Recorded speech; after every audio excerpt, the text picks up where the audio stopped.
Donc bonjour à tous, bienvenue sur cette première vidéo, qui sera un peu originale pour une première vidéo sur une chaîne, mais elle me tenait à cœur de commencer par là, pour voir un peu ce qui suivra au niveau des laines dans les podcasts suivants. Moi je me présente, je m'appelle Alexis, je suis un tricoteur du centre de la France. Et j'habite plus précisément à Tours, voilà. Et donc déjà, je suis un peu nerveux et c'est pas là un exercice super évident, donc je vais peut-être un peu cafouiller, regarder à droite à gauche, donc m'en voulez pas, c'est juste de la nervosité. Voilà, ça ira certainement mieux dans les épisodes suivants. Voilà, et donc pour cette première vidéo, on se retrouve pour des arrivées laineuses, donc des achats laineux que j'ai fait depuis le mois de janvier, et ce qui du coup intègre ma réserve de laine depuis. Voilà, on est essentiellement basé sur des laines de teinturière. Il n'y a eu rien d'autre comme arrivée autre, et c'est principalement des clubs et des laines à chaussettes. Voilà.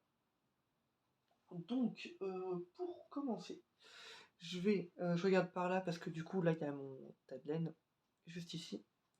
Voilà. Et donc, je vais commencer par vous présenter des laines de Woolbags. Donc ça, c'est la petite carte de Woolbags. Voilà. Et j'ai commandé au moment, c'est en décembre, je crois, quand elle a publié ou début janvier, elle a parlé de box Harry Potter. Et du coup, grand fan que je suis, je n'ai pas pu résister à la volonté d'en avoir une, et je me suis dit que je voulais me prendre la box. En même temps, m'est venue l'idée de faire mon propre calendrier de l'Avent en laine, et d'avoir chaque mois une commande chez 1, 2 ou 3 teinturiers, pour agrémenter mon calendrier de l'Avent en les emballant dès qu'ils arrivent, et pour ouvrir ça tous les jours du mois de décembre jusqu'à Noël. Et ce club devait faire partie du calendrier de l'Avent. Sauf que, après une journée compliquée au travail et la réception de ce colis à mon mondial relais, je me suis dit, non, je peux pas, il faut que je le garde, et il me le faut absolument maintenant pour compenser un peu ma journée compliquée. Du coup, voici le premier coloris de la box Harry Potter, qui est le coloris. Alors, bienvenue à Poudlard. C'est une Merino Superwash 85% et 15% nylon. C'est une 100 grammes pour 400 mètres avec un mini de 20 grammes pour 80 mètres.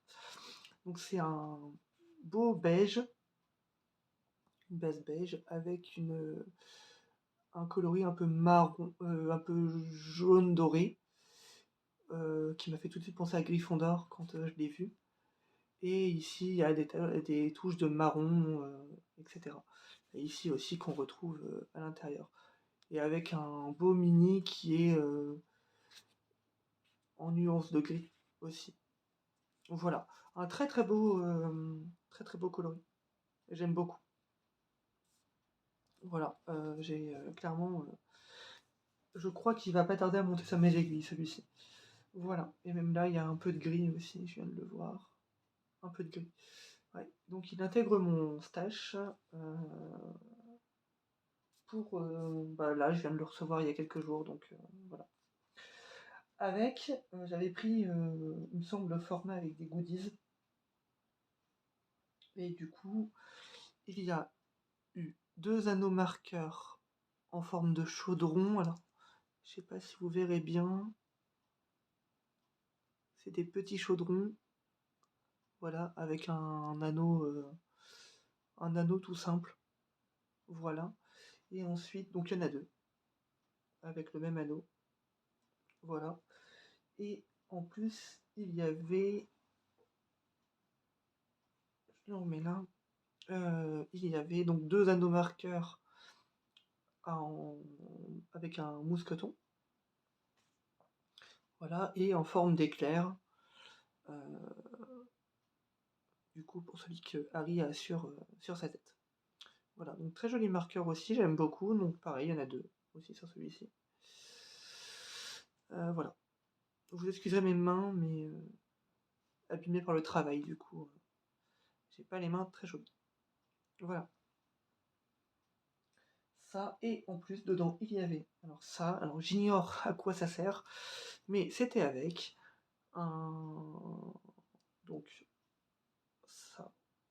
Donc c'est le Gilles d'or, ça c'est reconnaissable, en doré bronze, je dirais, et qui forme quelque chose de fermé comme ça. Donc voilà. Pour le club et la box Harry Potter. Voilà. Chez Woolbags également, j'avais pris au mois de février son coloris Disney qu'elle a partagé et qui m'avait bien plu. C'était le coloris, donc 101 dalmatien. Pareil, dans la même base, 85% mérino, superwash 15% nylon, et pareil, il y a 120 grammes et 480 mètres avec le mini. Donc le mini est assez, mine de rien, est assez identique à l'autre. Une base un peu grise en nuances. Peut-être un peu moins marqué sur les nuances que l'autre, mais il y a quelques nuances quand même. Vous les verrez peut-être un petit peu à la caméra. Voilà, et du coup pour les chevaux de base, donc on a du gris, du rouge rosé, du jaune, du beige, et voilà, pour la base. Donc un très joli coloris, pareil, j'aime beaucoup. Voilà. Donc je vais voir, mais je pense que lui aussi va pas tarder à monter sa mise aiguille. Voilà. Ensuite, j'avais pris... je vais commencer par celui-ci. Au mois de janvier, pareil, donc j'ai découvert une teinturière il y a pas longtemps, c'est le Bruit des aiguilles, dont j'avais déjà entendu parler et qui fait beaucoup de laines autorayantes qui sont juste, à mes yeux, très belles. Voilà. Et je voulais découvrir son travail de teinture et découvrir en fait par les différents moodboards qu'elle publie, la manière dont elle agence ses couleurs en fait dans ses clubs inspirés de scènes de films. Du coup, j'ai pris le coloris du mois de janvier 2023, c'est le coloris Swiss Army, donc pareil en base 85-15, 85% Merino Superwash 15% nylon, 400 mètres pour 100 grammes. Voilà, donc c'est une base, donc il y a du vert, il y a 2 nuances de vert, du jaune et un coloris un peu plus rosé. Voilà. Je sais pas si vous verrez les 2 verts qui sont là. Et là on voit qu'il y a un vert un peu plus sombre et un vert un peu plus clair ici. Voilà. Et avec, du coup, j'avais pris, pour faire le rappel, le coloris Stranger Green,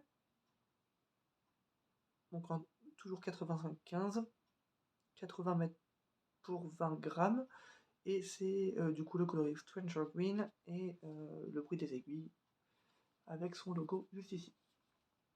Voilà, et je trouve qu'ils vont très très bien ensemble.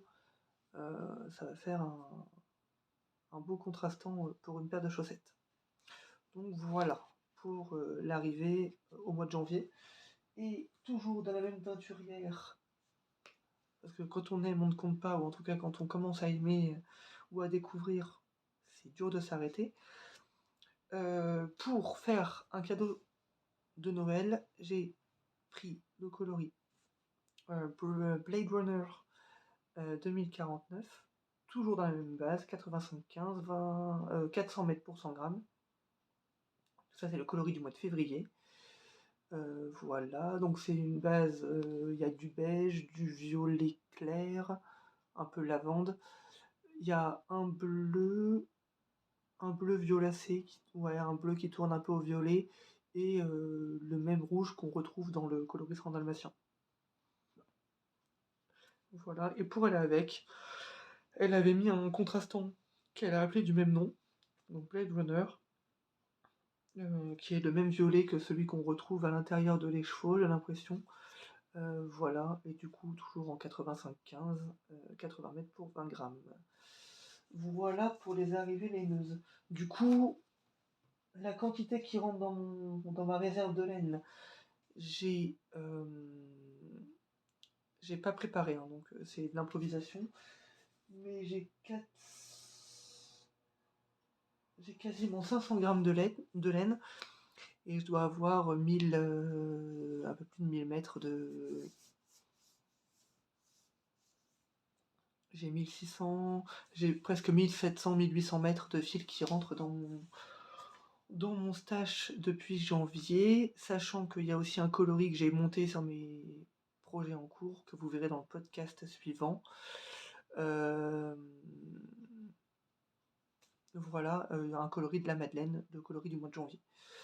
Voilà, qui est sur mes aiguilles et qui fait partie des entrées des nœuds aussi en mois de janvier. Depuis janvier. Donc voilà, j'espère que cette vidéo ne vous aura pas donné trop envie d'acheter de la laine et que cette vidéo vous a plu.